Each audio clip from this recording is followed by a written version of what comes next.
Welcome back, everybody. Oh my goodness, it's so great to be back. To the words. Welcome back to the Words from Nerds podcast. Yeah, I said that right. I gotta shake off the dust, man. Oh my gosh, it's been 2 weeks, 3 weeks almost. But nonetheless, we are back. Back with the boys, ready to talk about some big 2025 movies. This is just one big movie episode, and been excited to get in all week. I say we just hop right into it. We get into some intros, talk real quick about how we are, what we've been up to, and then let's get this show on the road. Mr. Ben, how are you, my brother? I'm good. Things have been pretty busy for me, but lots of good stuff as well. Been excited to get into this movie release season. I've kind of been talking about that all year since we've just been so heavily in shows. So I'm excited that now we're really hitting the summer season for movies. So all these new releases, I've got 5 tickets booked for the next month or so with everything upcoming that I'm really excited for. But otherwise, yeah, busy but good. Not catching up on shows as much as I would like to, as in I literally haven't watched a single episode of a single thing since the last time we talked. But that's crazy. I was literally thinking about that last night too. I was thinking about the bear, and I was like, "Yo, bro, when Ben gets that, I wonder if Ben's past that." I was like, "Nah, dude." I was like, he's been too quiet. We're gonna get in. He's gonna be like, I've caught up on the bear. I was waiting for it. No, actually, and I kind of told you guys what was going on and why things got a bit busier for me.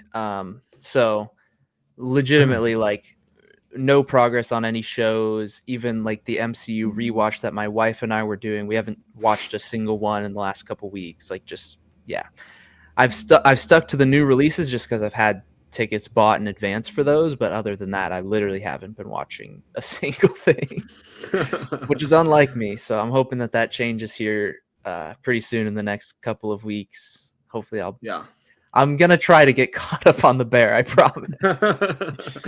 Like we keep saying, I mean, it's a quick show to watch. So I mean, it's one of the only shows that you can get away with putting off for this long and then just jump in and go ham with it. I mean, honestly, a movie, if you have a ticket for a movie, I mean, the drive there, the 2 hours and the drive back, I mean, that's a little over half of a season of the Bear, almost 3/4 of the season of one season of the Bear. So, I mean, yeah, you'll be fine. Yeah. Mr. Charleston, North Carolina. Oh my gosh, man. I've been good, man. I've been real good, watching a couple of things, not watching a couple of things that will. It's actually Charleston, South Carolina. Anyways, continue. Oh my gosh, bro. We have a wonderful host, ladies and gentlemen. I'm excited to be back. Lots to talk about, lots to throw in the ring of discussion, and lots of things that I'll be sitting on the sidelines for. Not lots, just one. But there's this not new TV show. It's an old TV show, but my girlfriend started watching it, and I kind of pop in periodically, and she tells me everything about it, and I don't. And then I'll watch in one episode, and then I'll come back 2 days later. She'll tell me everything that happened with the character. It's called Animal Kingdom. It's about this family that does heists together or something like that. I don't know. It's crazy. And I've been not watching as many things as I want to watch. Particularly, I want to start watching Smallville. I want to finish Smallville again before Superman. I don't think that's going to happen though. With Superman being literally 3 weeks away, almost a little over 3 weeks away. That's okay. Fake fan, casual over there. Okay, tell me one thing that happens in Smallville, buddy. Tell me one thing. What do you mean? Yeah, that's what I thought, buddy. That's what I thought, pal. That's what I thought. I mean, fake who's wearing that, over here. Okay, all right. Yeah, you got me there. I can't wear hats. I have my head's too damn big. All right. We know. But and also I really want to rewatch The Bear.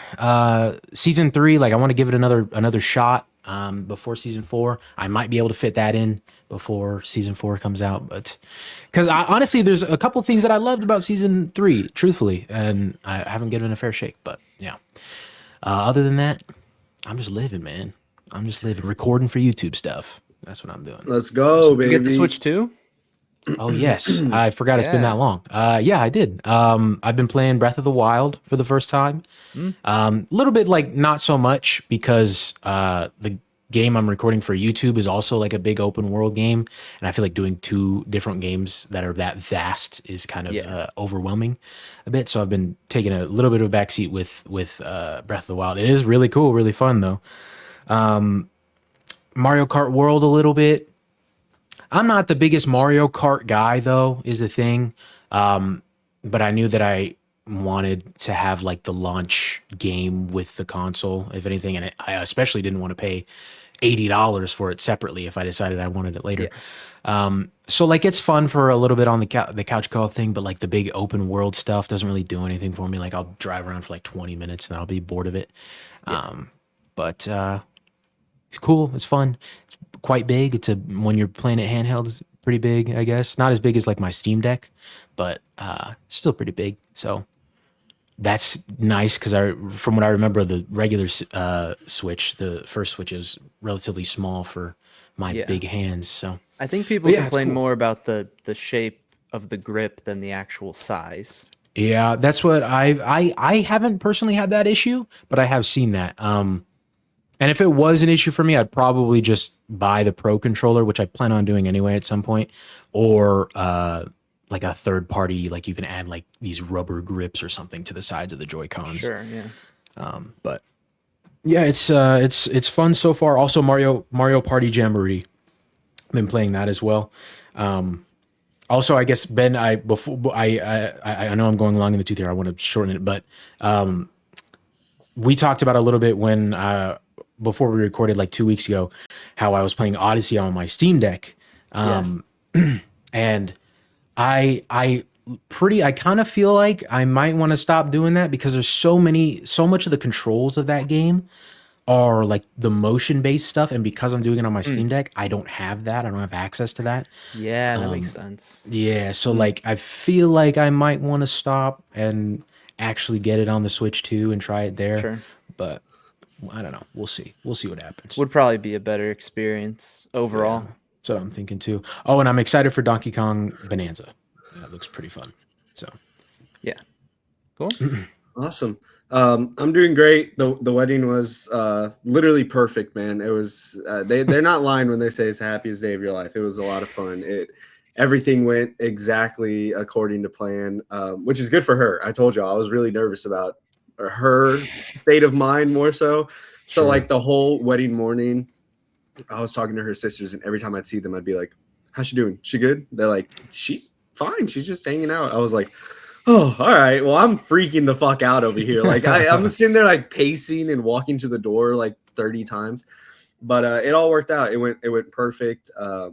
Charlie, your little comment had me dying on it was great. And then the honeymoon was fantastic. It was awesome. We just literally did nothing every day. It was so cool to just wake up, go to the beach, hang out, and go to the pool, hang out, and then we'd go shower, hang out for a little bit for like an hour, and then go to dinner at 6:30, come home, I'd watch something, and we'd go to sleep. That was our routine every single day. And we both got obliterately drunk on Wednesday. Or Charlie, you had texted me. You were like, "Hey, how do I upload the thumbnail?" And I was like, "Just send it to me. I got it, dude." I'm sitting there like, and like my phone had like just fell asleep, dude. It was like so like insanely complicated to get that thumbnail uploaded because I was just so out of it. But that day was a lot of fun. That was definitely the most drunk that either of us have been. So it was 3:00 in the afternoon, and then I think we woke up at like 8, and I was like, we have to go get dinner or else it's gonna close at 10 and we're gonna regret not eating. So she was like, okay. So we're just like walking half asleep to dinner and scourged down dinner and then went home and went to sleep. So it was a lot of fun. On that topic though, I watched a ton of media. And I say media because there were 12 projects that I watched. 10 of them are 2025 releases, one of them being a TV show. Not a full Jeez. TV show, one that just came out. It was My 3 gosh. episodes. It had just released. Here is everything that I watched in order. So I first movie was Paddington in Peru. Never seen Paddington before. It was a 2025 release. It was on the plane. I was like, I might as well throw it on. See, it might be fun. 2 out of 5 stars. It's all right. It's just a very family movie. Like so bad. The villain motives are just bad. The villains are bad. But it's it's a kids movie. It's a family movie. It's fine. Novocaine, 3 out of 5 stars.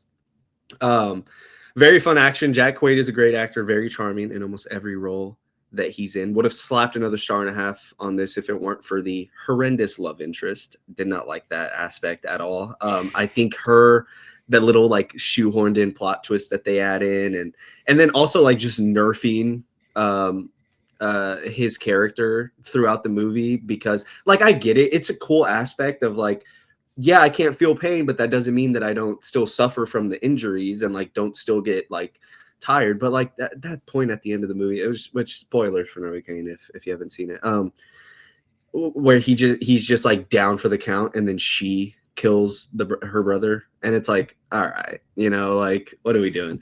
So 3 out of 5 stars, decent movie. Action was really cool. I do love the concept a lot. It added a lot of charm to the movie. And then for the TV show I watched, which again, 3 episodes had dropped the day after we got there, which was really cool. It's Stick on Apple TV. It's a golf show, which I was really interested in this because it's a golf project. And I told Charlie, like, I've been golfing for the better half of or for the past 2 months, and I love it. It's amazing. But man, it had potential, but it is so painfully tropey. It pissed me off how tropey it was. And it's funny because it debuted with like an 86, 82 on Rotten Tomatoes, and now I think it's down to like the low 70s as more episodes come out. I have it at 2.5 stars. I think I'd even drop that down to a 2. It's just bad. This guy picks up this kid because he sees him at the range and he wants to take him to tournaments because he himself is a washed up golfer. And this kid is like insanely good, but I don't know. There's just so many tropes that come with that. Like the kid is a POS to him. He's like very mean to him. And like, I don't know. If we had more time, I'd go into one part that I really, really hated. It pissed me off, but I'll save that. The other 2 episodes have come out. I haven't watched those yet, but I probably will just for the sake of finishing the show. But man, it hurts how much potential was there that was just left on the table. Predator, Killer of Killers, 4.5 out of 5 stars. I dropped that down to 4 out of 5, but oh my God, that movie is it. It is it, dude. It is so sick. Ben, have you seen it?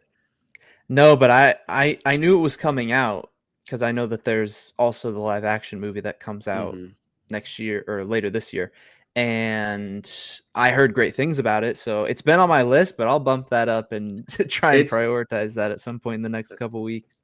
It's really good, man. Like some awesome Predator action. It is, man, it's a great movie. There is one thing, and I won't spoil because the structure of the movie is really interesting, and I don't want to spoil that for you. But there is something they do towards the end, and it dropped it down a little bit for me. It would have been really cool. The first 2, I'll say like this: the first 2 out of 4 acts are insane, dude. Breathtaking shit happening there. 3rd act, not so much, and then that kind of bleeds into the 4th act, which kind of brings it down just a little bit. I dropped it down to a 4 out of 5, but still, my gosh, it was at a 4.5. So if that tells you it's teetering that line, it is not the 4.5 that you would expect. Great movie. Had a lot of fun with that. Something that I just wanted to point out, because Charlie might not know that about the movie, is that it was entirely animated in Unreal Engine, which is what they use for a bunch of video game cinematics and stuff like that. So yeah, Yeah. that software was how they made the movie, which is It's kind of crazy. gorgeous, dude. The animation is insane. Oh, I love it. There's a line one of the characters says. He's like kneeling next to his brother, and he says, "Leaves." It's funny. Leaves grow together on the same branch, but fall alone, or something like that. And he looks at him, and he's like, "You're not alone." Oh my God, it's cinema. It's a great movie. I definitely think both of y'all will love it, and it's a very easy watch. I think it's like an hour and a half, hour 40. Y'all would both like it a lot. Companion was the next movie I watched. 3.5 out of 5 stars. It's a really cool concept. I'll read my review. Really cool concept, but honestly feel like this genre is so saturated that you're just kind of in a bubble from the start. Still thought all the performances were great, and the editing of the movie is top notch. Also wish I didn't know she was an android, because I think that moment would have played out so well whenever he just puts her to sleep the first time. But it's cool. It reminded me a lot of Barbarian, which, correct me if I'm wrong, Zach Kreger did do Barbarian, right? Yeah. It was Zach Kreger, and he's doing the weapons movie. Yeah. Throughout the movie, I'm like, this kind of reminds me of Barbarian, where it's like this like really cool concept that like has you hooked for the first 2 acts, and then the third act is like, okay, now we're getting a little like kiddie with it. And then in the credits, I was surprised to see produced by Zach Kreger. So I was like, okay, interesting that it has that little connection. But I still thought it was a pretty decent movie. It was really good. I had a good time with it. I forget her name, but her rise to stardom has been really cool. Which granted, Thatcher. Sophie Thatcher. Yeah. Which granted, I haven't seen a lot that she's in, but one of the first thing I saw her in was Boogeyman, which I thought was a really bad movie. And I thought she was decent in it. She didn't really have much to do, but then Companion came out, and now I started seeing all these like fan edits of her where like, it was all these girls being like, oh my God, I love Sophie Thatcher. Like, look at her. She's the best. And I was like, oh, that's really cool, because her chops, dude, man, she completely proved me wrong with this movie. I'm glad that she got this time to shine, and I'm interested to see what she does next. Next movie, The Ballad of Wallace Island. This was one that I would have never watched if it weren't for us doing our Rotten Tomatoes list, because the only reason I saw this movie was because I saw it on Rotten Tomatoes with like a 90 or something. And I was like, that's interesting. I'll add that to the list to check out. 4.5 out of 5 stars. This movie is so good, man. It is so good. It is up there on it's the only movie that I watched throughout honeymoon that cracked my top 6. It's a great movie, Charlie. I think you would love it. The character work on here is phenomenal. It had me sobbing at 1 a.m. My God, man, it is one of them ones. Like, I know you said you'd bump Killer of Killers up, and like, granted, this could just be me. I don't really have a lot of other people to go off of, just because literally no one else that I've talked to has seen the movie, but it might just be me. But man, I think this should be number one priority for both of you. It is a wonderful movie. I loved it. I loved it a lot. Charlie, I think you, especially the character work they do in just like an hour 40 is it's very impressive. And so I love that movie so much. It's one that has stuck with me since I've watched it, and that will stick with me for a while. This one, I don't really know if it's a 2025 release, but I'm classifying it as one just because it was a complete, utter waste of time. Luckiest Man in America, 1.5 out of 5 stars. The villain motives are all over the place, ring hollow throughout the entire movie. It's based on true events of this guy that went on this game show and like kind of figured out the pattern of the game show. But they take literally no creative liberties, so it's just one big boring mess. But Walton Goggins and Paul Walter Hauser were great in the movie. I'll watch anything Walton Goggins is in, except for Fallout, because I haven't gotten around to that yet. So then the next movie I watched after that was The Day the Earth Blew Up, a Looney Tunes movie. 3.5 out of 5 stars. Exactly what you expect out of a Daffy Duck and Porky Pig buddy cop movie, but it was very cute, really funny. The animation was also very impressive. So if you just want to turn your brain off and watch a Looney Tunes movie, it's perfect. It's a good movie. I liked it a lot. After that, watched another animated movie, Dog Man. 2.5 out of 5 stars. I watched it the same day as the Earth blew up, and oddly enough, they kind of felt like the same movie. So my thoughts kind of relate with both projects. The only reason I'd keep this as a half star lower is because it was very messy and just so unnecessarily over the top with its action, which is fine because I'm definitely not the target audience for this film. But you know, even if that's the case, I still feel like you could find some ways to make that work and still get that that message across. This one just it didn't do it for me. And then I'm gonna go out of order here because this was the last 2025 movie I watched on honeymoon. It's Mickey 17. I finally got around to it. I finally watched the movie that I put on my list. That's actually crazy. And it's funny because this was the last movie I watched. I literally watched it on the plane ride home and then on the car ride home. So like this was the last thing. And all week, sorry, I had this movie downloaded, so I was like, okay, I'm gonna finally watch Mickey 17. Like I'm gonna get around to it. And every time I would go to pick a movie to start watching, I would just be like, I'm not in the mood for it right now, and I'd pick something else. So I don't know why. It's not like I didn't want to watch it. I don't know. 4 out of 5 stars. I thought it was a fantastic entry into the English Bong Joon-ho movies. The world building is phenomenal. And I love that it's not afraid to build on all of the scenarios that can come out of like this concept. And that's something we talked about with Severance, where other projects would have just introduced this concept and then told their story and not really explored like, well, what if Dylan's Audi wife came to visit him, his innie at work, and his Audi found out? Like all of these cool and interesting concepts. I love when a movie can flesh out all of these different scenarios. And I think Mickey 17 did that really good. Probably my favorite out of all of his English movies. It was a really fun watch. And I was mad it took me that long to watch it. So yeah, Mickey 17, great movie. And then these are the 2 movies that weren't 2025 releases that I watched. I watched A Real Pain, starring Jesse Eisenberg and Kieran Culkin. 4 out of 5 stars. Some of the best acting I've ever seen in a movie. It was great. I mean, they put on a absolute masterclass. It also just kind of it's just one of those movies that is you're just like a fly on the wall for this little moment that these 2 cousins share, this trip that they go on. So not a ton happens, but I think the feeling that they explore of like you know, an old friend or an old family member that, you know, used to be really close with, and, you know, y'all try and hang out again, and you can't get that feeling back, and there's nothing you can do. They're just a changed person, and you just have to accept that feeling, that, you know, pit in your stomach feeling. They really explored that really well, and so it's good for that. I think it was a really good movie. I had a really good time with it. And I watched How to Train Your Dragon, the animated movie.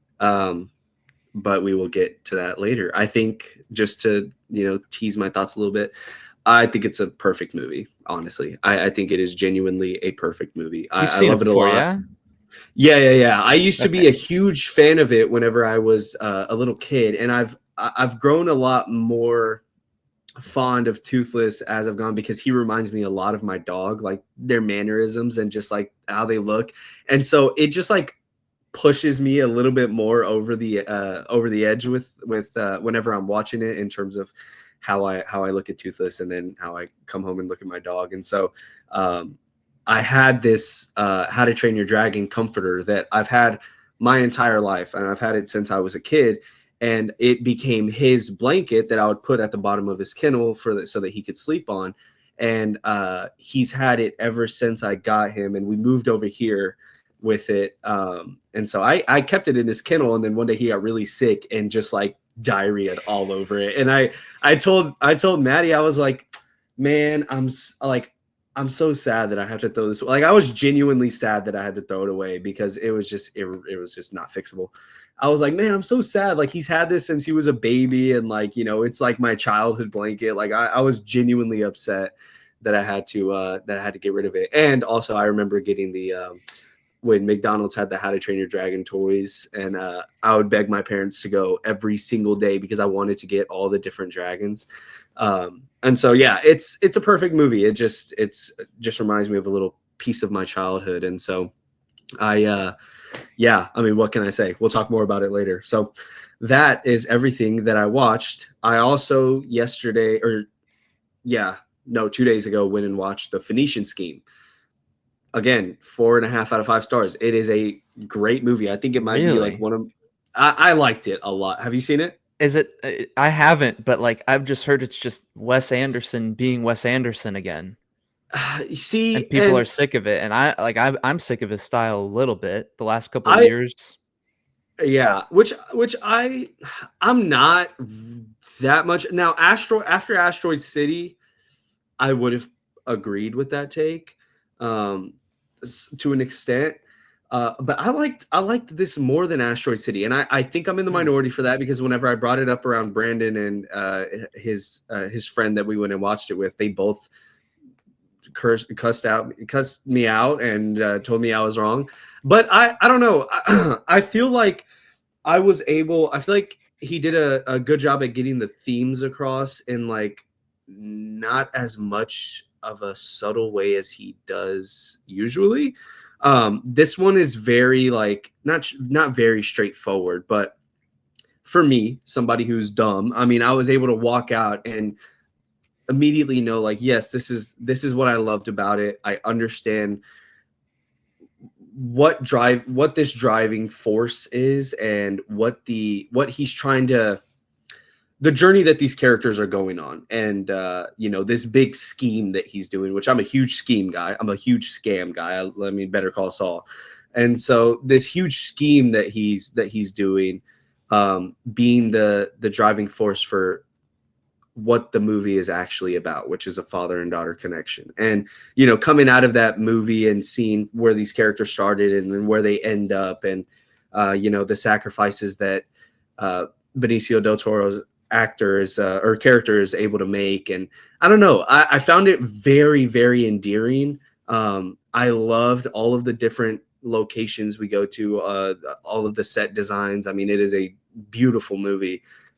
I liked it a lot. And I know I'm in the minority for that, but yeah, I think it's better than Asteroid City. And I think it's one of his best, most recent projects. Now, obviously, Fantastic Mr. Fox and all of those. Like I'm not going to sit here and say that this is his best movie that he's ever made, but I mean, throughout his most recent ones, I think this is probably my favorite. And so, yeah, I watched Moonrise Kingdom, and I thought it was just fine. Even The French Dispatch, didn't really like wow me too much. Grand Budapest Hotel and Fantastic Mr. Fox, I think, are two that I'd say are like his absolute best. But yeah, I like The Phoenician Scheme a lot. I thought it was a really good movie. I really wasn't planning on checking it out just because I feel like it's more of a style thing than it is a substance thing for me. That just like when you first watch Wes Anderson, you're like, oh, this is really cool. The way that he shoots his movies, the cinematography and whatnot, the set design, the props and everything, costumes. Yeah. And then at some point it's like, okay, he just does this every movie. Yeah. I feel like that's usually the big draw, at least what it feels like at the start. And so for me, at some point, I'm just like, I don't care to watch another 2 hours of, symmetrical shot blocking and all of that. Yeah. Every year when he releases a new movie. Yeah. Which I also will say that this was one of the more like wacky or like fantastical movies. Like I wouldn't even count Asteroid City as that because it's like, all right, you have this thing and then the big reveal at the end. This one definitely plays around a lot more with like some more fantastical locations and themes, and so that made it worthwhile. Like that made it feel like I didn't come out of Asteroid City or Moonrise Kingdom and be like, yeah, that was cool, but like, because I get it. Like, okay, yeah, cool. I'm just gonna sit and watch these characters with zero personality just like talk for 2 hours at the same location, or like, at these like 3 different locations. This one I felt like there was a lot more personality showing, especially with Michael Cera's character. My God, that is like fantastic. Especially with him, and like, while that is still there, I feel like he does do a little bit more with making the characters more interesting and exploring different ideas, and like I said, different fantastical locations and ideas. And so I liked it. That made it worth watching. So that's why I was able to walk out of that one compared to his other ones and be like, man, you know what? That was kind of a banger, which is how I felt watching Grand Budapest Hotel to an extent. So yeah, Cool. that was it. That's everything. Oh, okay. Let's talk about the list, baby. Let's get into our wonderful list update, because we got a lot. We got a lot of list updates. And if you are confused by this segment, and you want to skip around, time codes are there. But this is our 2025 movie and TV show draft that we did. It's a nice little fun competition with us that we are racking up points based off Rotten Tomatoes scores, and the person with the most points by the end of the year wins. If you want to go watch that draft episode, it is episode 79. Has been out for about 4 months. You can watch that and come back to this, or if you have already watched it, here is our list update almost halfway through the year. We got Charlie with 1 more project left, Ben with 1 more project, 1.5 projects, I guess. Or no, yeah, 1 more project left. Just half. Oh yeah, half a project left, and your boy Aiden with 4 whole projects left. So our first update, and possibly our only update, comes from Mr. Ben. Well, we have F1 and Ballerina for Ben, because we didn't get to cover Ballerina at all yet. So, and F1 is the half for Ben right now, because we only have the critic score out right now, which kind of less than a half. Let's be real. Like, there's like 70 reviews right now. Sure. By opening night, that's going to be up to like 100, and then 200 by opening weekend or whatever. Yeah. So still very early. And it has been climbing since its debut score of like a 78%. So it's now currently sitting at an 87, which currently gives Ben just 2 points, but who knows? It could go even higher. And then there's also the audience score that we will be receiving next week. So, and then we have Ballerina, which we didn't get to talk about, which currently, as of right now, has a critic score of 76% and an audience score of 93%, netting Benjamin 4 points total. So, I mean, right now he's sitting 1 point below me, and I still have 1 more project to go. So, yeah. I gotta say, I'm pretty happy with my overall batting average with these picks. Fours across the board. Obviously, I hope that F1 continues to climb, and even has a really good audience score. Ballerina, I would have been happy with a couple of 80s from critic and audience. So if I still get the 4 points, that's I'm fine with this. It will be close after F1 releases, and sure, I go up another 2, maybe 3 points, and then we'll just have to wait until November. See what happens. Wake up, dead man. Yeah, honestly, dude, it'd be so fun if Aiden stuff just skyrockets. Every other project is just like it would be. Both critic and audiences in the 90s, bro. That'd be insane. Well, Stranger Things is gonna carry. I'm just saying. I was just doing the math, and I was like, all right, like I get this isn't realistic, but let's say that happens and all my projects get 90s, which would be 6 for every project. That's 6, 12, 18, 24 plus 2. That's 26 total points. Charlie, you would need Wake Up Dead Man to be at 6, and even then we'd be tied. Yeah. And here's the thing: if Wake Up Dead Man is like 80, 90, and you're at like what 25, then like I have room for like 180, which would be like I would hope would be like a Fantastic Four, like a 90-80. But then I would need the Bear season 2 type of treatment. I would need Stranger Things to do what we all expect it to do, and then I would just need Marty Supreme to be a cash grab or like Oscar bait or delay and just let me pick something and have my field of pick towards the end. So it's it's still crazy to me. Something we also missed while we've been gone. We talked about it in the group chat, but the audience we haven't talked about it in front of them. Like we have our cutoff being literally the last day of the year. For tallying up scores and everything for this challenge. Yeah. And Stranger Things season 5 literally wraps up on New Year's Eve. So Aiden just barely makes that cutoff, bro. Like that is insane. So and Marty Supreme is a Christmas Day release. So like I'm pretty I don't know. I'm pretty spread out, which is scary. yeah.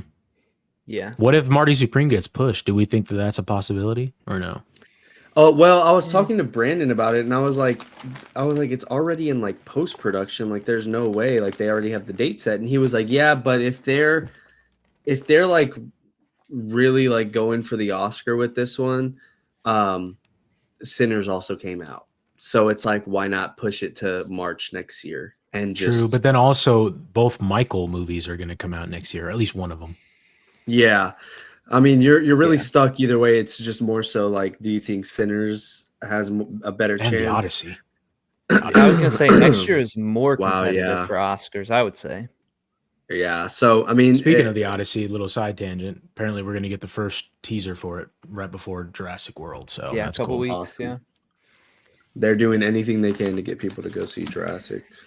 Yeah. Jurassic World Rebirth. One final note that I have for the list is I guess I should have had more faith in the How to Train Your Dragon audience. 98%. Yeah, I saw that, dude. And I was like, I immediately thought of you because I was like, man, he had like you had been teasing like the How to Train Your Dragon pick this whole time, and I was like, yeah. I mean, it's what is that not the same as choosing F1? Like, granted, assuming F1 gets a 90, I mean, that's 5 points. How to Train Your Dragon would be what, 1 + 4 from the 98? Yeah. 98. That would give it 6 points right now. That would give it 6 right now with everything. Okay, so then I mean, mean, get a 4 you from the 98 and then 2 from, I think it's in the 70s, I believe. Yeah. From the critic score. So yeah. Well, here's the other thing. Like, I'm kind of pissed that I didn't. 70 is only worth 1. Then 5. So 5. Oh, okay. So then 5. Yeah. Okay, so then you about the same. I am upset that I didn't have more faith in 100 Years Later. That's what I'm really kicking myself about. Talking about 28 years later. 28 years. What did I say? 100 years later. 28 years later. My bad. Yeah, it has been lower. I was thinking about that 100% that they debuted with. Holy, yes, 28 years later. Yeah, I think it's down to like a 92 or something. But yeah, which pretty strong. I might try and watch 28 Days. I've heard mixed things so far from other like critic people, but they still got to see the movie early. I've heard like mixed things, so the audience score might not be great on that one either. Yeah, interesting. I say either, but it's in 92 right now. This honestly, seeing the project, because I'll pop onto Rotten Tomatoes every now and then, and like seeing all of the other projects like Phoenician Scheme or even like Materialist. It's hard to pick like a certified like banger list trying to hit for like 90s because like Materialist debuted with like a 93. It's down to an 82 and a 69, and like that would be one of the ones I mean, Charlie, you were even thinking about like swapping Wake Up Dead Man for it, or like one of these. Oh no, you were thinking about doing Michael, doing that for your Michael pick. And so I look at all of these that I'm like, man, you would think that these would be the ones. Phoenician Scheme, I mentioned that earlier, like at least critic wise, and it's like, no, still 78. So I don't know. The more we've paid attention to this stuff, the more it's been like apparent to me just how hard it is to get like such an absolute banger of a list. So like, Ben, whenever you look at all your fours, I mean, you said you're proud of that batting average. I think I would be too, because even something like Friendship, 73% audience score. Bring Her Back debuted super high, dropped to a 79% audience score. So it's just hard to play the field when it comes to this. Yeah. So we'll see. I say all that while still having 4 whole projects out. So yeah, it kind of scares the crap out of me. But I won't watch 28 Years Later unless I watch 28 Days Later and 28 Weeks Later. Like I would watch. You haven't seen those? No. Oh, they were really inaccessible over the last few years. That's true. It's been on my list, but never got to. I'm after the Rotten Tomato score came out. Me and Brandon are going to watch it at like 10 a.m. on Saturday. So yeah, I got these next couple days to get that in. Then I'm watching F1 on the 26th. I'm really happy. She chose a perfect day to get married because I'm just so happy that I've been able to catch up on all the 2025 releases. Because like Ben said earlier, it's like we're shifting out of the show. Like a lot of our episodes were like a lot of covering TV shows, not a lot of movies. And so now it's like, man, we got this episode and then next episode, and July is going to be insane. It's a very fun time, and I'm excited to see how Fantastic Four. I'm excited to see how Superman does. That one would be real interesting. Dude, that is still imagine it's like 90-90. Like, oh my gosh. That's still like, I mean, that was always the wild card for me. So it's still the thing where no matter which way it goes, it's going to be interesting. Like if it's crazy, highly rated, I'd be shocked by that. And then if it's there's no way that audience score is in the 90s. It is 100% getting reviewed. It's 100%. But the thing, okay, and I know it's not to the same extent. He speaks out of trauma. True. The Snyder lovers, bro, they are gearing up, bro. Just everything I'm seeing on Twitter, they're gearing up. I know. Bro. I just like in my head, not to the same extent, but I thought How to Train Your Dragon. This whole big group of people who's like, we do not want live action remakes. We don't want this. And then you get an audience score of a 98. The Letterboxd average is like a 4.0.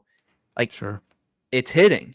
And so it's not for the same reasons. It's obviously very different. But I thought Superman was kind of in a similar way. Like, there's a fan base that has a reason to hate on it.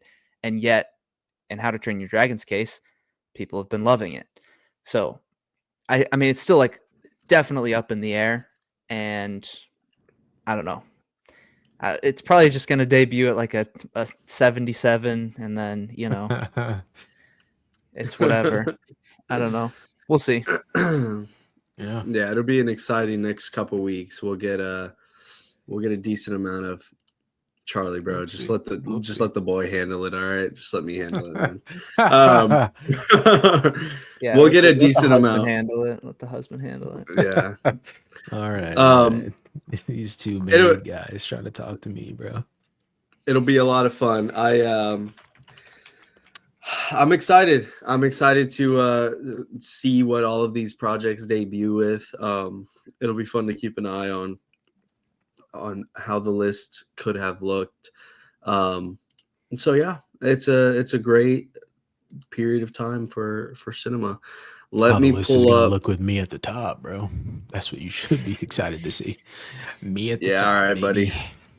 Oh man, I'm so I can't wait to chase you down. No, man, I'm so happy. We started this, bro, when Ben had all his picks. I remember I wrote when we were done with that episode that night, we were like, damn, we lost. Yeah. And now look at me, bro.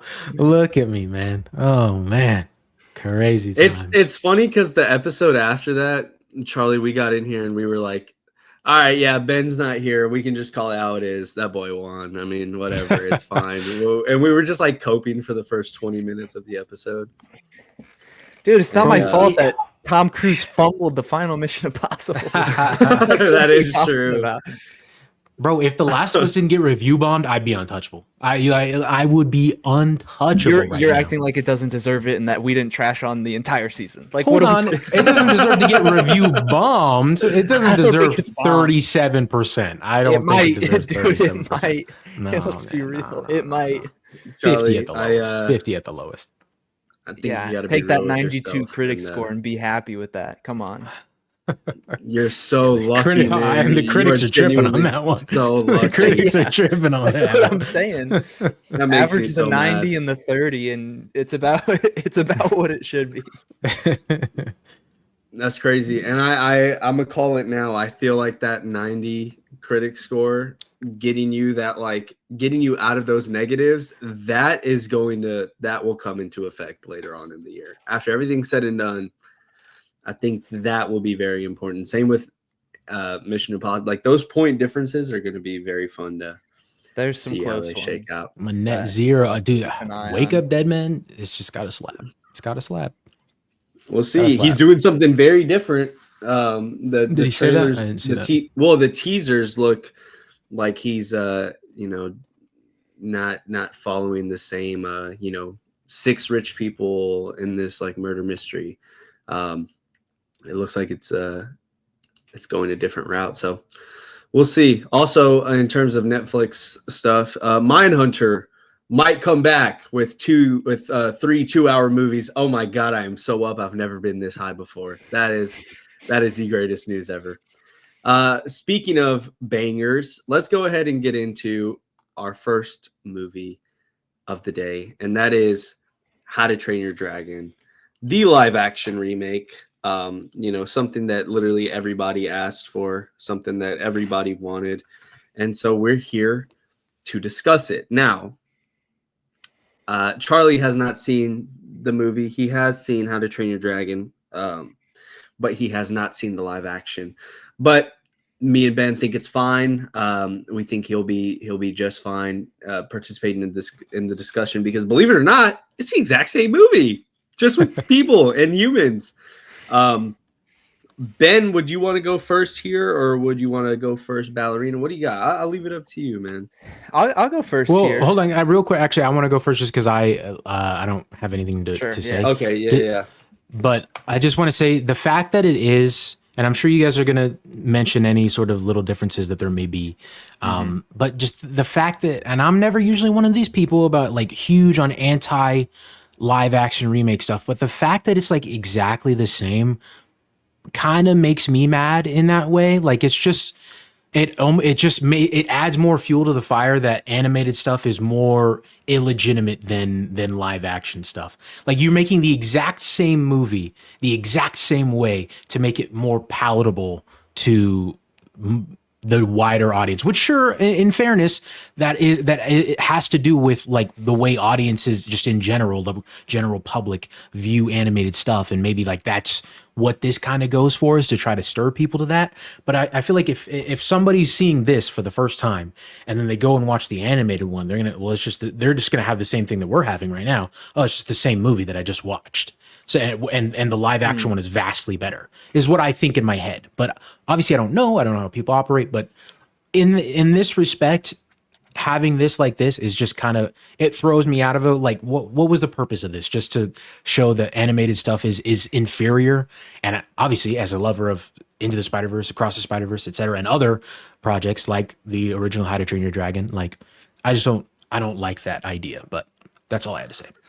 Yeah, I'll answer that just within my thoughts. So first, just like talking a little big picture, the reason why this movie was made is because Universal said, hey, we want to take a stab at these live action remakes because Disney is doing them. Some of them have been successful. And so they talked to the director, Dean DeBlois, of the animated trilogy. And in having conversations with him, he basically said, I don't want to see anybody else do this. I don't want to see their version of the story, so I'm going to do it. And he convinced Universal to let him direct this movie. He's never done a live action movie before this. He's only done animated films. So okay. Huge difference just in background and experience. But specifically talking about if it's the same movie, what's the point? I think for me as a fan of the How to Train Your Dragon movies,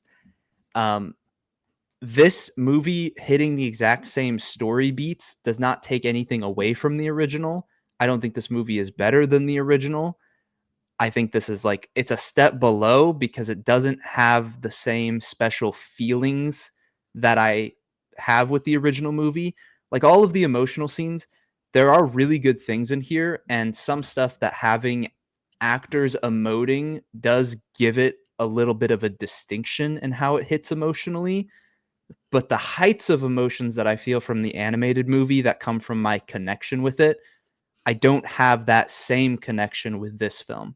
So, just as an example, Test Drive for me is a movie moment in How to Train Your Dragon that will always bring me to tears. And the way that the musical score, you have Hiccup's score and Toothless's score. There's a great YouTube video dissecting the differences between their themes and then how that ties into the story. And Test Drive is the pinnacle moment, the tipping point where their bond is formed when he just decides to trust his gut, trust Toothless, and that is the like I'm literally getting chills talking about it. Like that's actually how much that moment means to me. And all of that with the music, which is probably my favorite film score of all time, literally played at my wedding as I was walking down the aisle. No joke. Let's go. Genuinely, like incredible. And Aiden, so, what did you have playing? Sorry. Yeah, real quick. I didn't. She had this song playing for everybody, so I walked in with everybody. But when she walked in, I hadn't seen her at all, bro. She played the Up song, bro. The song. Oh, damn. No, you know how down bad I was up there, sobbing, immediately crazy. sobbing. Yeah, That's crazy. It was. I wanted a One Piece song for whenever I walked down there. Yeah. She would. Sorry, Benjamin. No, you're good. You're good. So it does hit all of the story beats, but for me, it was just like looking at it from the big picture. I will always love the animated movie more than this, and I will always hold it in more of a special place and think that it's better. But I can appreciate experiencing the same story in a different medium and appreciate the way that they did differentiate because it's live action and they were able to lean into certain other things. And while it does hit all of the same story beats, it's not like it feels like the same movie, but there's definitely differences. It's like 27 minutes longer than the original. It's like 30% longer or something like that. So towards the middle, like there's more scenes fleshing out. Like there's a certain story beat that happens towards the middle of the movie with Hiccup learning about dragons and how to deal with the dragons during his training. And that is just like a much more expanded upon section of this live action movie compared to the animated one, even to like a fault, I would say personally, where I thought like they did a little bit too much in it.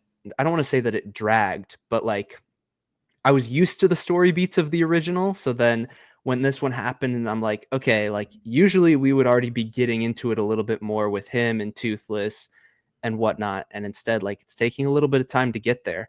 So it's definitely not exactly the same, but at least for me as a fan of the original, this didn't like, it didn't feel pointless. Like I didn't need it.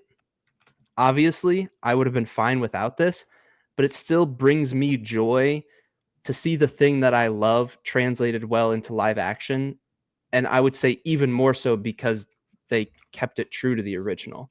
Like if they were going to make this movie and it ended up being a worse retelling of this story, that would have annoyed me a lot more. It's like, just do your own story at that point. If you're going to remake, I mean, this is the most true remake I've seen. This is the way to do it, to be honest. This is a great example of you bring back the same team of people, even just bringing back like Gerard Butler as Stoic, like he's killed it. He's a highlight of this movie. Yeah. And he leans into it so perfectly. And even some things like this, I guess, is another point. There's some things that they do in the animated movie where it's like, okay, this is clearly not a realistic thing. They're doing this because it's an animation. Stuff with Stoic's character just literally going hand to hand with dragons, and you're like, they're not going to do that, and they do it, and it's so sick, and it just Like, works. it works. Like, you buy it. And so I think part of that is like they weren't afraid to lean into some of the more like animated, cartoony, and I don't mean that in a bad way, but cartoony aspects of it being an animated movie. They're like, we're just gonna do it, you know, we're just gonna translate it, and it, you know, it ends up working. So for me, like, it's not that I needed this, but as a fan, it makes me happy. And if somebody sees this first and then watches the animated movie, I mean, they might think that they might have a preference. Like, you could make that argument about anything, that kids who grow up on this or Lilo and Stitch or Snow White are going to be more attuned to those types of movies, to live action movies, and not be as interested in the original animated movies that we grew up with. That's just kind of like, I feel like that's just an impasse that we're at, that you can't really, there's no adjustment for that. It's like how I grew up on the prequels, and there's some unfortunate children out there who grew up on the sequels. That is their Star Wars. And it's like, I'm sorry for you. But then there's people who think the same way, who grew up with the original trilogy. That's their Star Wars. It's like just different eras of things being made. And I don't necessarily think that's just kind of the way it is. So I really like this movie. I gave it a 4 out of 5. I don't really have much else that I want to specifically say. IMAX was incredible. It was awesome. Dude. And dude, they focused a lot on like that. Like, there were a lot of scenes that were shot in IMAX. We're a decent amount. We've talked about the IMAX transitions, Charlie. There was like 5 or 6 in this movie. It was like, dude, when they walk into the arena, and it just, oh my! I was like, oh, we're about to cook. We're about to cook. Opening scene, and then all of the flying scenes, test drive. Like, oh my gosh, oh my gosh. It's just, this is how you do it. You bring back the same creative team, some of the same actors. You bring back the same musical composer who updated his work, John Powell. Like, if you're going to do this, this is how you do it right. And there will still be some people who say, well, I didn't want this. This is pointless, whatever. I can agree with that, but this can still make me happy. I can still enjoy this and appreciate it for what it is. Sure. I just wanted, like, my complaint wasn't like leaning into like, oh, well, people who, it was more just, I wasn't complaining about people that watch this and then look at the animated movie and just think, well, why would I watch this when I can watch the live action one? It's more so based in the fact that it perpetuates the idea that animated movies are lesser. Like, just making this a complete one-to-one. And I feel like that's also like a way I've been thinking about ever since The Last of Us season 2. I've been looking at that season compared to, I don't know if you guys have seen it, but like Fallout, the TV show. And adapting that in a way that really isn't actually adapting the game, but it's adapting the world and making a new story in the world. And I wonder if like that might have been a better idea for like The Last of Us, because clearly they didn't do a good job of following the actual story beats of the game. So looking at something like this, that's just like a one-to-one with the animated movie. Granted, it's older now, and like I'm sure the animation could be made better if it was if they remade the movie in animation and whatnot. That could be a point for this movie, it looking better, even more so than the animated one. But I just think that in a world where animated movies are already having to fight for so much, even just like recognition at like the Oscars or something. It's just, I don't think that this kind of stuff helps that. But I'm not a staunch animated movie defender either, but I don't know. Just hearing that it's basically the same, except for the fact that I didn't know it was almost 30 minutes longer than the animated one. So, yeah. And I mean, on a grander point, you could say, well, the original animated trilogy was adapted from books, and that strays completely away from how the books are. I know people who've read the books. I've heard people talk about it. They adapted the world to make the animated movie. See, and that's what I mean, like with adapting things, and maybe like just taking the world but making a new story in it might be the better route. I just think for this especially, like the people who are watching this are the fans. And so like even the director talking about like that when leaning into realism, they almost changed Toothless's design too much where he didn't look enough like he did in the animated movie. And it's like at that point as a fan, you'd run into like an ugly Sonic situation. It's like, yes, we want them to tell these stories and it to feel like the world, but it also can't stray from what we know if it is an established thing, unless it's literally trying to do something completely different. Like I would agree with your argument if this was an original movie, you know, if they were just making a new Viking dragon movie that wasn't How to Train Your Dragon, then you know I agree. You build a world, you flesh out characters, and you make it new and original and whatnot. But I don't know. I feel like what you're arguing kind of defeats the purpose of remakes in a way. It's like remakes, their whole point is to have a balance between their original source material and whatever they're remaking it into with this new visual medium. And that's always the balance that they're trying to strike. And at least for me, if I look back at all of the examples of the live action remakes that I've seen, like this stands out as just like I like this one the most because it's the closest to the original, and that makes me appreciate it more.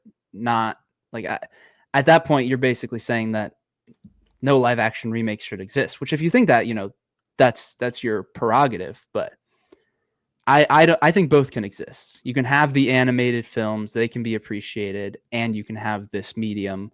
And even if it is a close recreation or whatever, I don't think that hinders anything from the original story.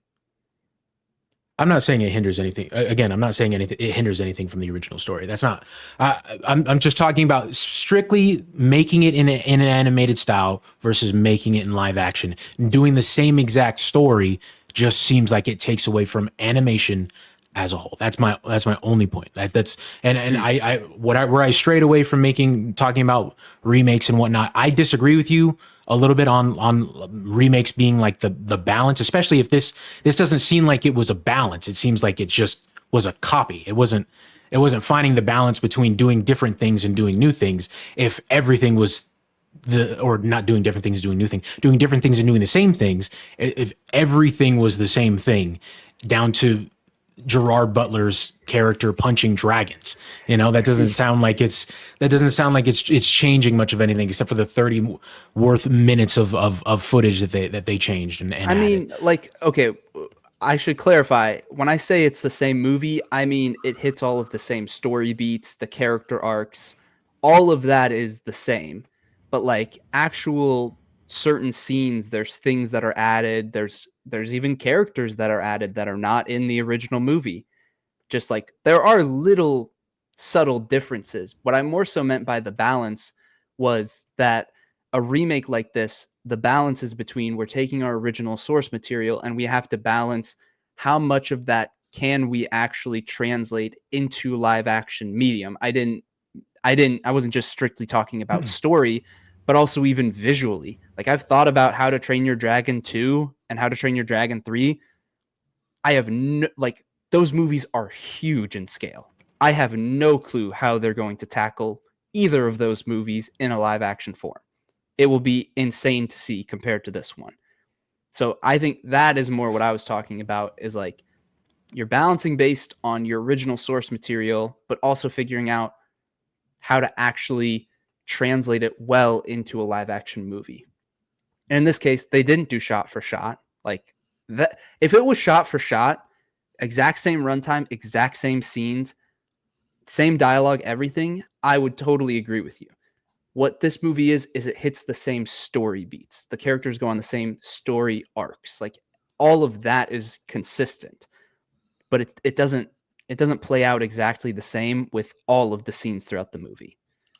Even just like the opening dialogue is slightly different than the original movie. It gets the same point across, and it like you're not going to bat an eye at the differences. We're hitting the same story beats, but it is subtly different in certain aspects.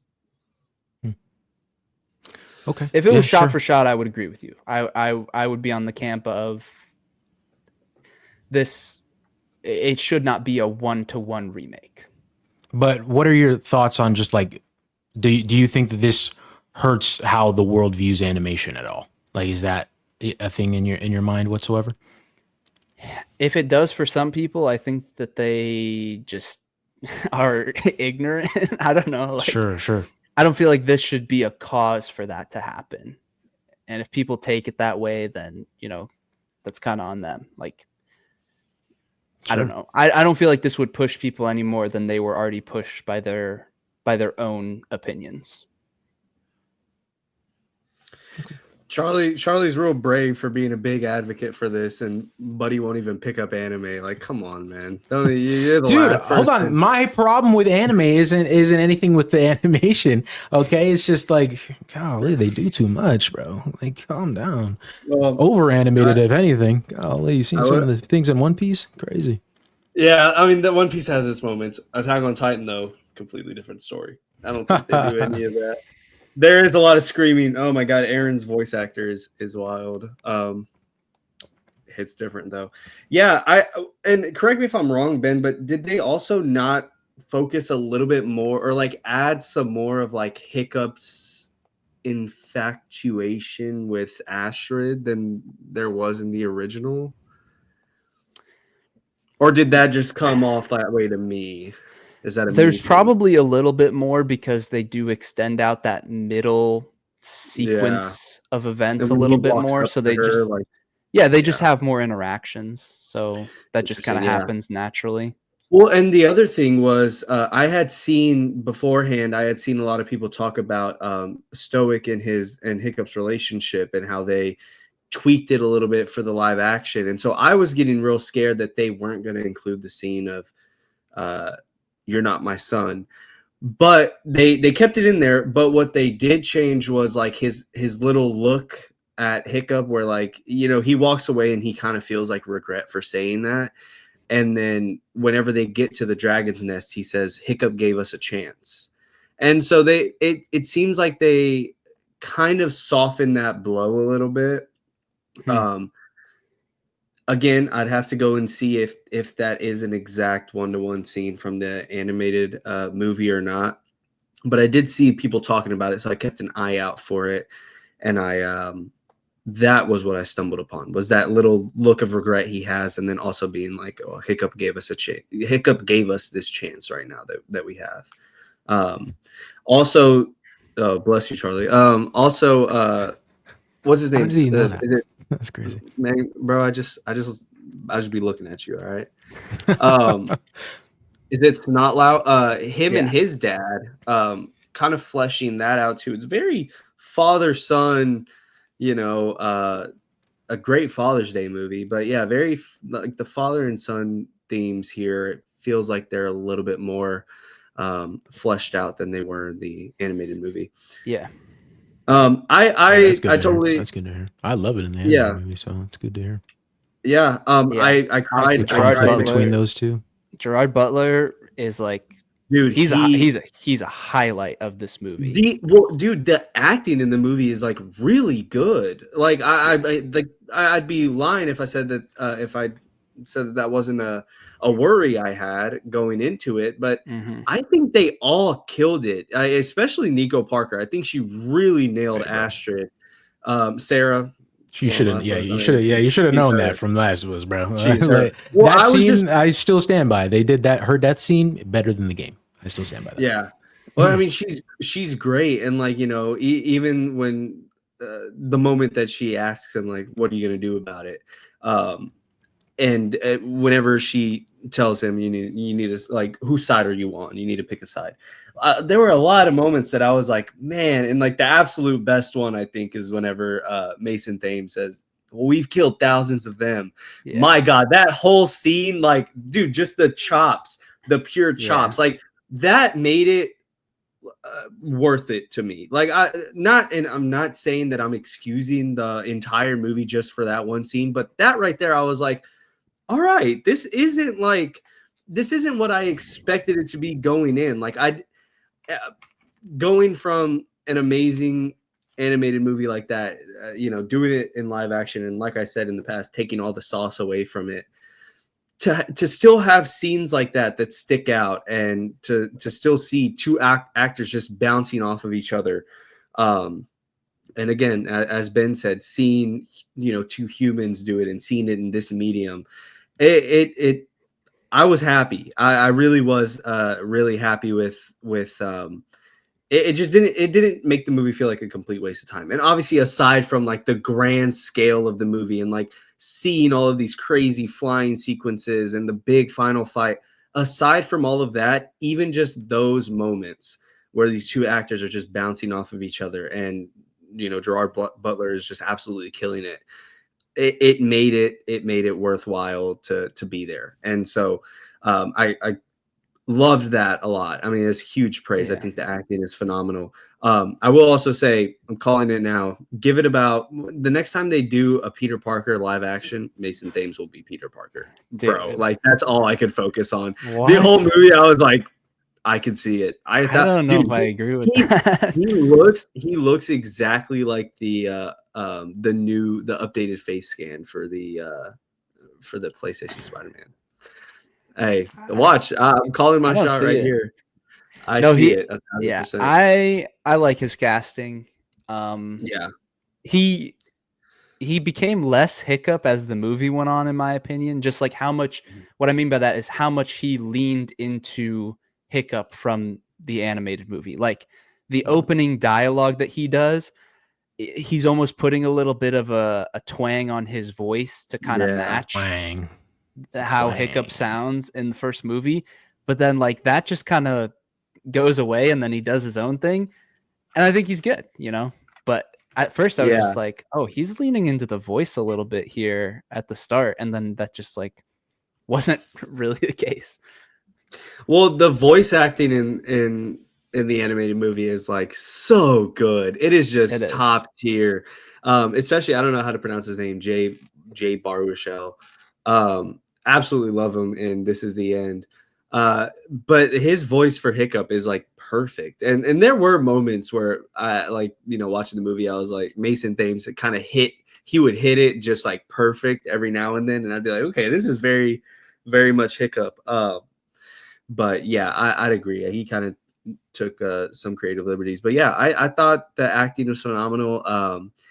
Again, just sobbed multiple times, man. I mean, just that score is just heavenly, especially whenever they're when they pick up Astrid for the first time and they're doing their ride. Man, that score is beautiful. And I started tearing up whenever she put her hand on him and she said she had Thing Toothless, and he just kind of gives a look back at her and he's like, oh my God, man, like tell him he's a good boy. Oh my God, I love Toothless. He is one of my favorite like animal characters in anything ever. It's great, man. It was able to, restore that feeling, and like obviously granted not to the same extent, but still like to even have me there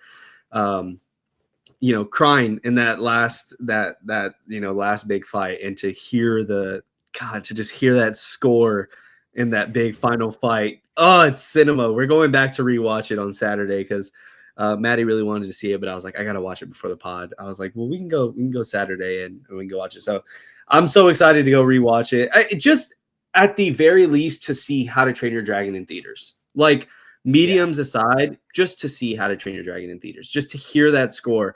And like there were moments, and this is gonna sound so cliche because they literally built the theme park.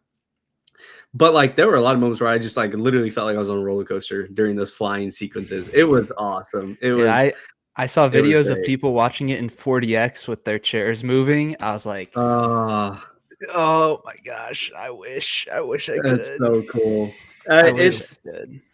I had a lot of fun. Charlie, I know you said that you'll go see it, or that you had a phone call, but I don't see it tonight. I don't see any. Oh, tonight? sick. Oh. Tonight? Yeah, tonight. I don't see any reason why anybody shouldn't. I mean, if you love the original movie, I mean, again, at the very least, to just go see How to Train Your Dragon in theaters. Like have that experience and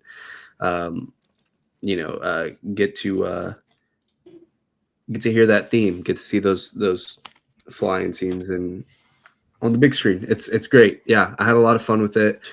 As I said, the original is a perfect movie to me. I like. There's literally nothing I would change. It is great. It is awesome. It's a classic. It is a nice little piece of my childhood, and so yeah, I'm glad. I might like two better. I might like two better. Really? I'm not gonna lie to you. I might like two better. Really? See, I'm halfway through. I need to finish it. I'm halfway through. I started it yesterday, and I stopped it because I was about to go to sleep. But I don't know. About an hour in, I guess. I mean, I don't know from the spoilers. But there's a character. There's a character that just kind of feels a little like. Which, granted, I could be wrong, but to me, it kind of feels like oh shit, the first movie did great. All right, we need a sequel. Let's see, what can we?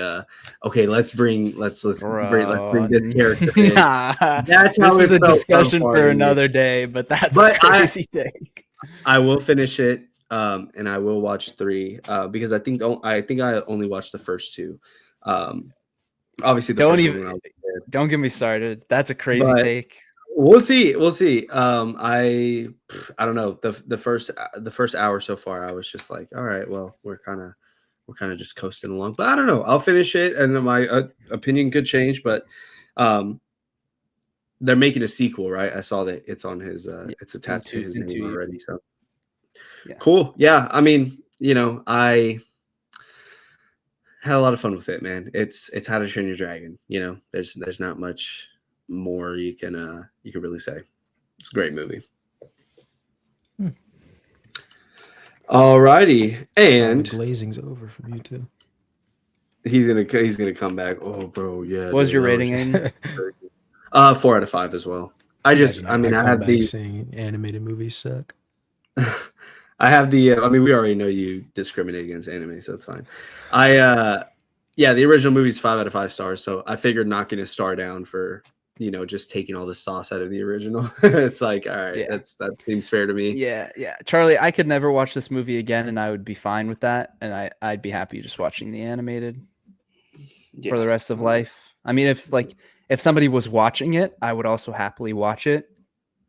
But this doesn't. So it's not better. Anything. It's not better than the animated. No, not at all. No, not at all. It does not have the same aura. Like it's just. It's probably just my connection with the original, like that can't just be. Wait, bro, we're just slowly becoming unks, bro. Like there were some kids in my theater, bro, that I genuinely think that they were born when the first movie came out. Genuinely, like they were like on a high school double date, and I was like, oh my god, I'm people born when the first one came out would be 15 now. Yeah, and they looked 15. I was like, oh my god, and I guarantee you, there were moments in the movie where like I heard some people gasping behind me when moments were happening, and I was like, please don't tell me this is your first time seeing this movie. Oh my god. And then like the whole, like when the movie ended, literally everybody started cheering.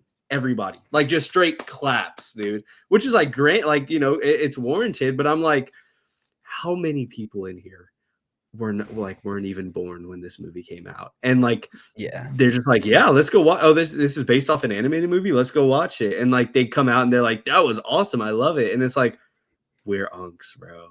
Like we're washed, bro. It's crazy. On to our next movie, our final piece of discussion for tonight's wonderful episode, and that is another 2025 release, Ballerina, from the world of John Wick. I always click like when I'm trying to type. Remember, let the professional do it. Let the professional when I press do it. Let B. the pro do it. All right, bro. Let's go ahead and get him out of here. Bro didn't watch How to Train Your Dragon. Love to see it. All righty. I tried to click at the same time as him. Mr. Charles, I would like you to start us off. I probably have like the spiciest take on this. I don't think maybe that's not the way to put it. Just flat out, it was good. It was an enjoyable movie, but it doesn't really go much further than that for me. I don't think that this is up to the high levels that John Wick movies can be, John Wick 4, even John Wick 3 or anything like that. But it was enjoyable. Anna de Armas, I don't know. She doesn't really do anything for me. I think her acting ability not great. I don't think she's. But see, I think that's why she's perfect in this role, because she kind of mimics Keanu Reeves. Yeah, because Keanu's also not really that good. I like my hitman action characters to just not have any personality, like straight up. But I'll get into that later. But yes, continue. Sure. Yeah, that like her favorite role of mine was when she was in Knives Out, and like that's even then that's not really saying too much. But in this movie she did pull off an action star really well. I did enjoy everything that she had to do in here. A lot of weird story decisions, without like diving into spoil. I mean, I guess maybe we can. We're 2 weeks removed at this point, but yeah. So I guess I'll just spoilers then for Ballerina. What was the sister plot that did not matter at all? Like there was no point to that. Blasphemous. Like I knew that once they threw that in there at the beginning, like, oh, I miss my sister. I wish I remembered her or something. She says something like that when she's a little kid. I'm like, all right, that's gonna be something. And then the something that it was just, I'm so glad you're back. And then she's dead. Like, what the flip? It reminded me of that scene in The Dark Knight Rises. It's like, the weak ass death scene. I missed you.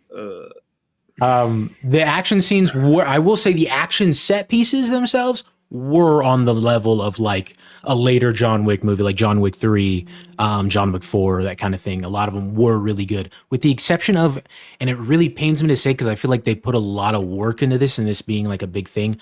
The flamethrower sequence was really dumb to me. Like, it was so like, I don't know, video gamey is the right way to put it, but dude, how many times do we need to do slow motion shots of you dodge and fire, bro? And also, like, what was the hop out behind the car, duck back down, hop back up, and then the other person ducks down? What are we doing, dude? Like, this is just, it was not cool. It was not cool until the very end, when she has the hose, he has the flamethrower, and then but they showed that in the trailers too, so that's like, but still cool. The fight with her and John Wick was really good. Like her trying, despite every time, like he comes out on top and could kill her, but he's just not doing it because he's giving her the chance to leave. I really did like the idea of like this entire town is in on this whole cult thing, and they're highly trained. I thought that was a really cool angle to come at it from. The stuff, I love continental stuff and dealing with like the not doing business on the hotel grounds and getting to see a different continental a little bit. Also Norman Reedus, this is the first movie I think I've seen him in. Yeah. I'm a Walking Dead guy, so yeah, this is the first thing I've seen him in, other than another TV show, I think. So that's cool. I guess he has the video games that he's in, but those aren't movies. But anyway, I loved that sort of thing. The training sequence with her at the beginning, I liked that a lot too. A lot of that was shown in the trailers as well, though. And a lot more. Everybody says this, I guess, a lot more John Wick than I thought we would get as well. Maybe not a lot more. I won't go that far. But we did get more John Wick than I thought we would. Him sticking around for like the entire like final climax thing and just like watching her, and he got his own little action sequence, which was interesting and cool. Led to one of the best moments in the movie, though. Let's be real. He's just one man. He's like, he can't do much. Wait, what part of Utah? Yeah, what do you? So it's when he's in like the silo thing and he's like fighting guys or whatever. Sure. And it's a shot of like two guys who are about to step into the silo, and one of them goes, "Dude, it's John Wick. That's suicide." That line was like theater. I didn't catch that. I thought you were gonna say that moment where he shot the dude through the other dude, and they just like do this like behind the back shot, and he just like picks him up, puts him on the rail, and just gets both of them. Dude, cinema.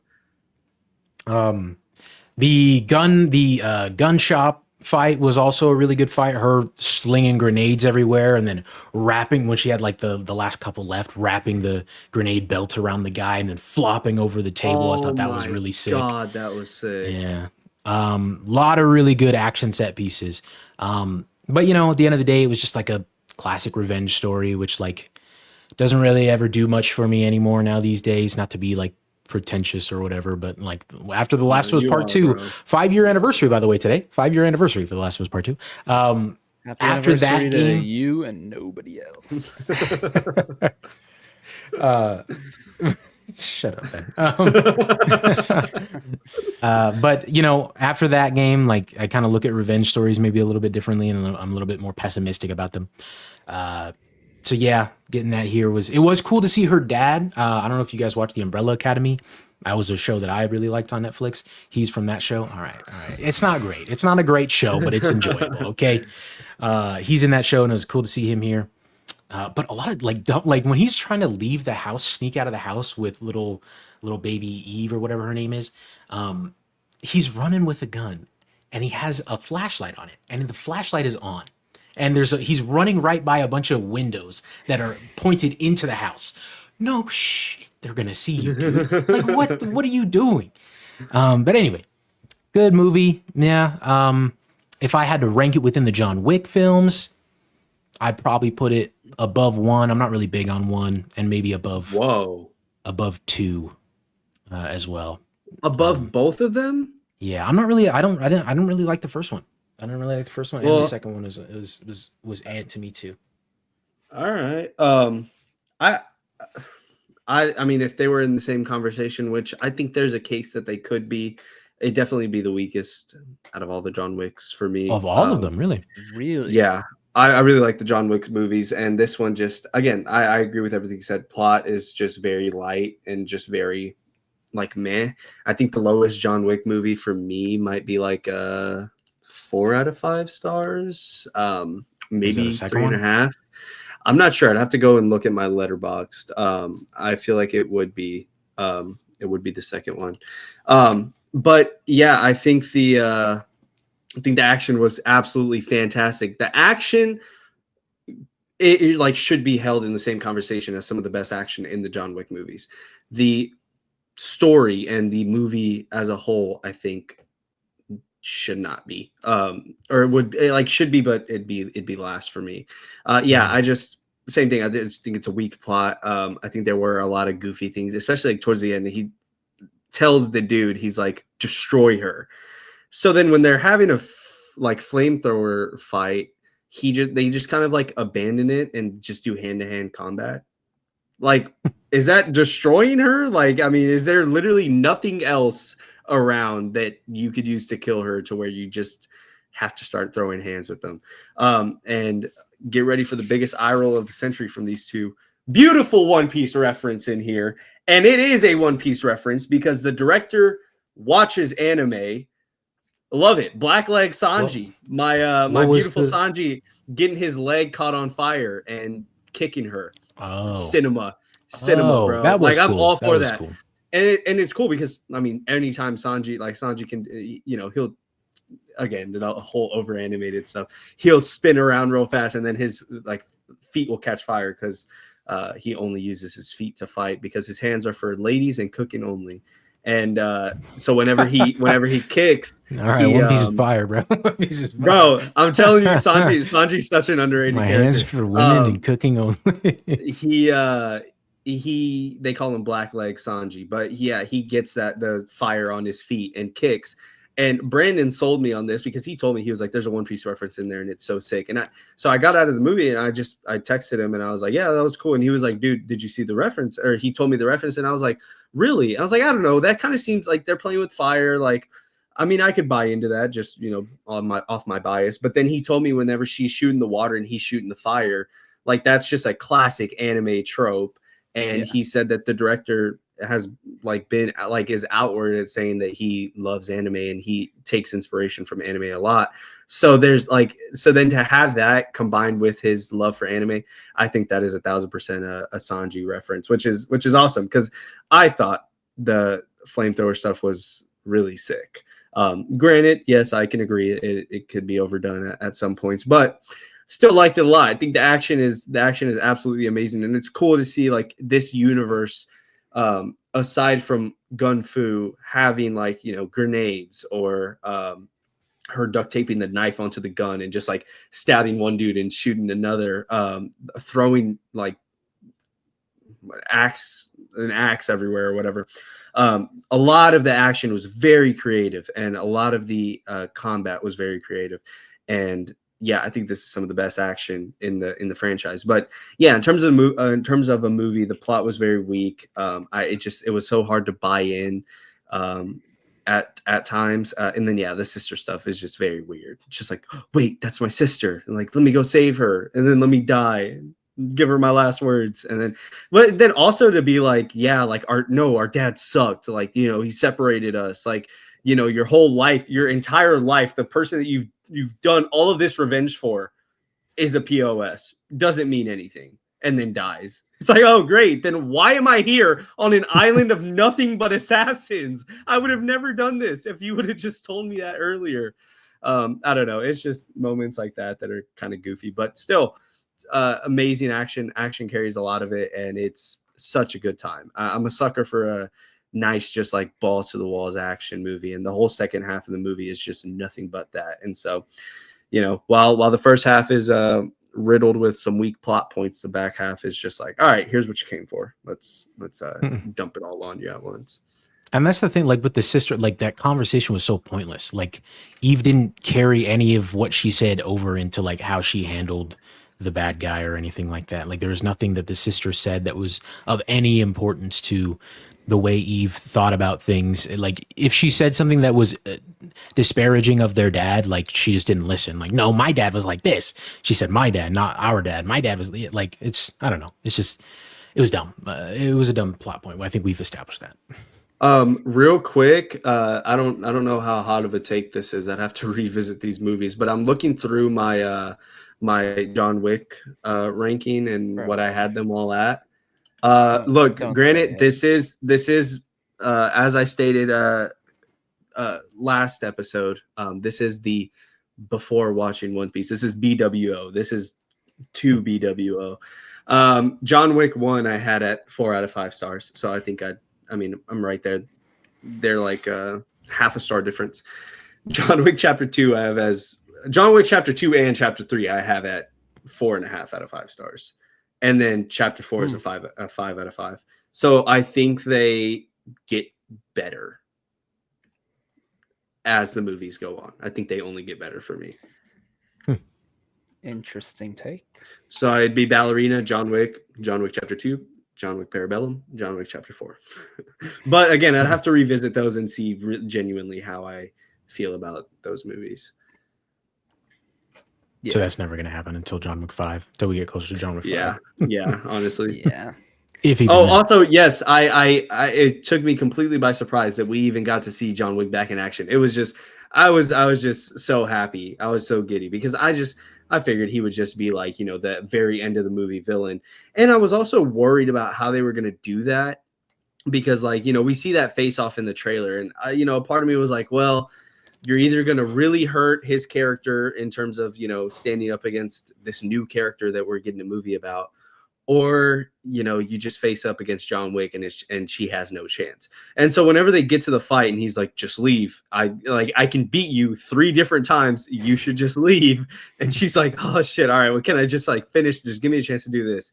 And him having a good heart and having to carry himself, being like, okay, well, you have until midnight, and just aiming it on her, checking his watch. He's like, all right, 3 more minutes, and just going back and deciding to help her out. I think they it's so cool that we can get out of this and his character is that much better. They did literally nothing to hurt his character to only improve it. And I like that a lot because that was a big worry going into it. But to see him help her out multiple times and even face off and be like, look, I can whoop your ass. We can do this 2 ways. You can leave, or I can do this 3 different times in 3 different ways.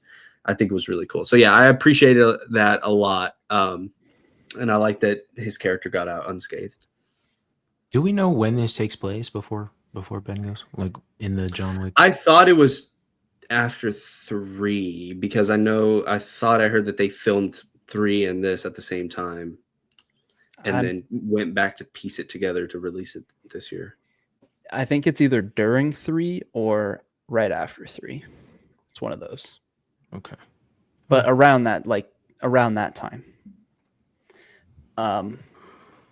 For me, overall ranking, I have John Wick Chapter 2 at the bottom, personally. Then I would have this, Ballerina, then John Wick 1, then 3, then 4 at the top.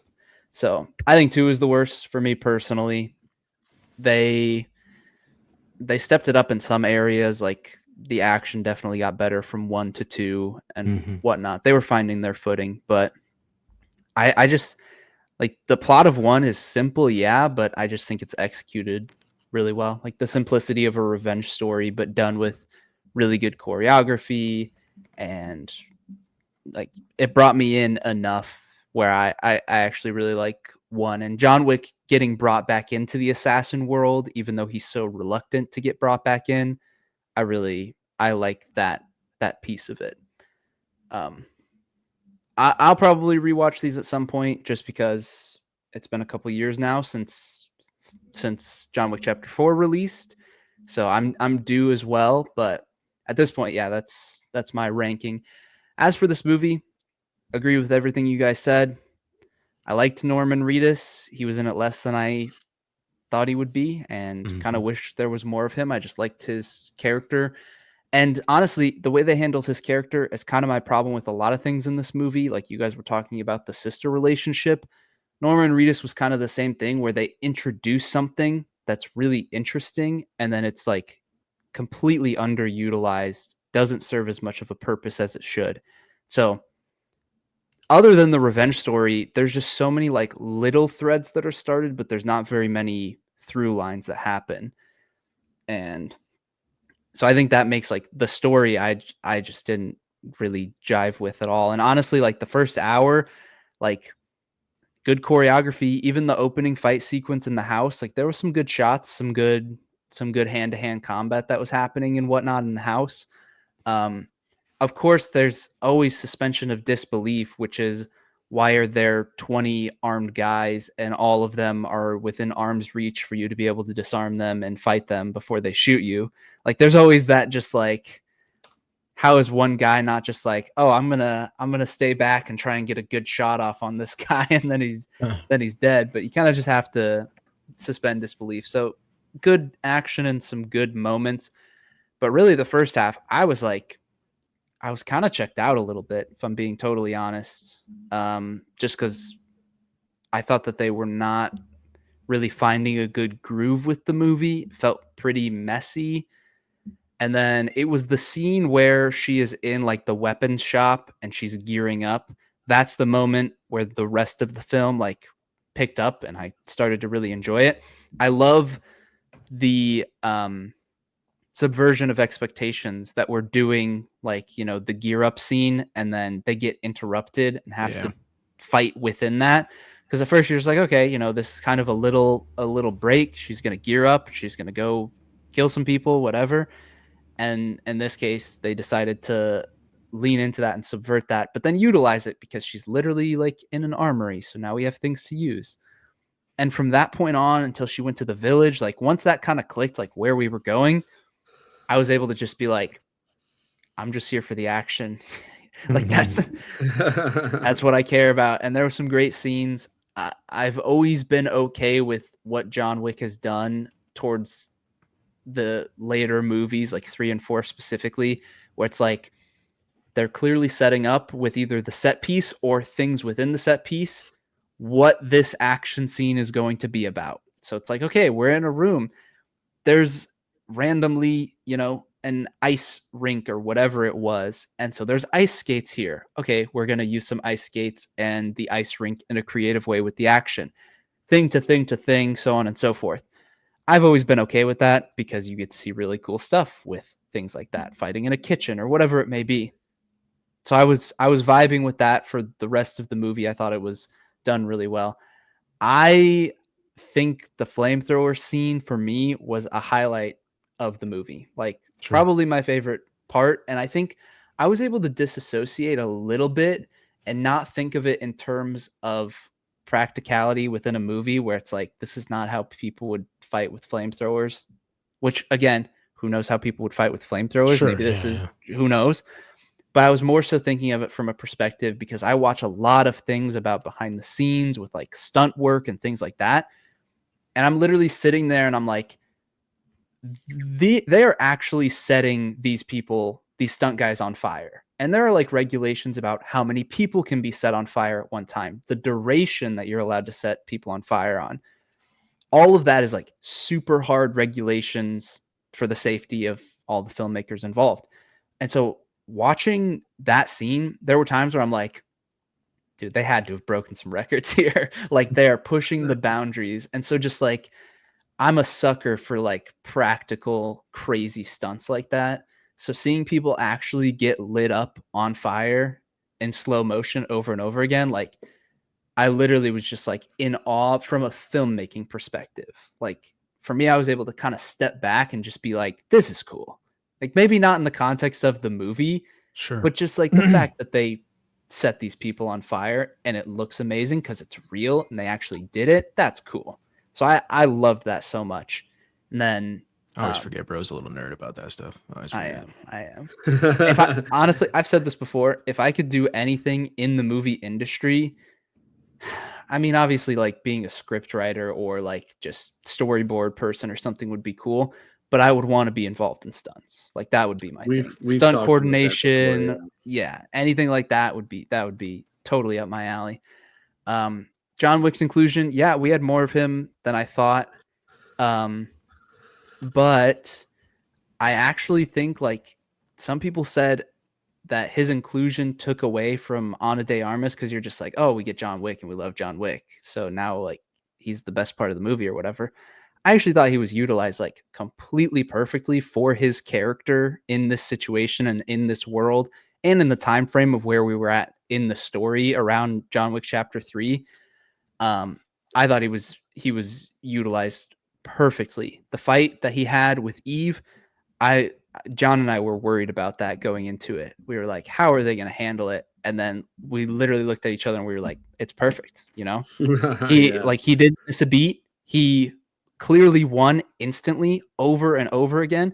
And the filmmakers were clearly like, they knew how to handle that, even to the point where like, there's a time where she shoves him through like the wood wall. That's just like the 2x4 planks. She shoves him through, and then immediately after, he shoves her right back through. And just the difference between like even in the theater, like the first one's like, you know, a thud as it crashes through. The second one's like boom, like it's just some power within it. They know, you know. So by the end, I mean, the last hour just really got to me. Like, if I'm being honest, like I was just able to enjoy myself, and the story is not great. I think the lore of the world is always interesting in these movies, so I always like seeing those aspects. And even like Eve's character and how she ties into that, I think is done fine. But everything else around that, with the relationship with her father, her sister, the revenge story, all of that was just like either too basic or just honestly nothing. Like there just wasn't enough there to grasp onto. So first half wasn't vibing. Second half really enjoyed it, and that brought it up a lot. Just like the enjoyability factor, to be like, yeah, that was one of the most fun hours of a movie that I've probably seen this year. It's almost like we just got that same exact archetype of a movie 3 weeks ago. That's crazy. What movie are you talking about? Mission Impossible. Great action, lackluster plot. Come on, guys, keep up. I was there. I was nodding. Listen, this was better than Mission Impossible. Let's be real. I think I don't know, bro. The submarine scene alone might be better than a lot of the action sequences in this. It'll be a little tease for next week's episode of our full ranking and whatnot. what we have in store. I'll tell you right now, I don't have it above Mission Impossible, but I did like it a little bit more than y'all did, so that makes sense. And y'all liked Ballerina a little bit more than I did, so all is fair in love and war, and us three love making love on this podcast. Oh, I said that wrong. Hold on, wait. Nah, you said that. Shut up. You stupid ass boy. Thank you, anybody who has listened this far. That has been episode 98 of Words from Nerds podcast. Join us next week for our 99th episode, where we will break down our midway point of our 2025 movie releases. I will rewatch Niza 2. I will probably also rewatch Niza 1, so I can come fully prepared to spread my propaganda all over these. Oh my God, I am losing it today. So that I can spread my propaganda all over these two. And we can get into our wonderful midway point of the year. That episode will also come out maybe the day after, who knows. It'll come out the same week as The Bear Season 4, which will be really fun. We might have a little list update. And then our 100th episode, big happy surprise. And then we'll talk about The Bear maybe the week after. Give Ben a lot of time to catch up, give us a lot of time to binge the 10 episodes. Should be fun. And then after that, boys, it's game time. It is back to our wonderful nerdy stuff. It's been a long time. I mean, I say a long time. It's been about almost 2 months since we've gotten to nerd out a whole lot over Doomsday News or like Thunderbolts movie. It's time. It's gonna ramp up. So I mean, even we also have Ironheart. Yeah, Ironheart. Next week is like The Bear, Ironheart, Squid Game season 3, and then we get and then we're literally back to back F1, Jurassic World, Superman. A couple weeks away. It's from time. Fantastic. Like it's insane. It's time, and we're gonna be here to cover all of it. Which Marvel said that they're not really gonna be there, but they are gonna be there. Like they said that they're not doing a big showing, but they said that they will be there. I'm pretty sure. Pretty sure they're right, but they won't have a Hall H. I thought they said. Anyways, we will be here for all of that. It'll be a lot of fun. The trailers were playing for How to Train Your Dragon, and I sat there watching the Superman trailer, and I was like, we're really getting a new Superman movie. Like, man, it's freaking here. It is like 3 weeks away. We're getting a new Superman movie and a new Fantastic Four movie, and both look amazing. Could you imagine telling yourself that 10 years ago? Like, that's awesome. So we're very excited for that. It's going to be a huge next couple months. We'll be here for all of it. Tune back in next week for episode 99, and then stick around for episode 100. Thank you all for listening. I hope you had as much fun listening as we had making this, and we will see you in the next one. Peace. Adios. Sayonara. Oh God, it won't end.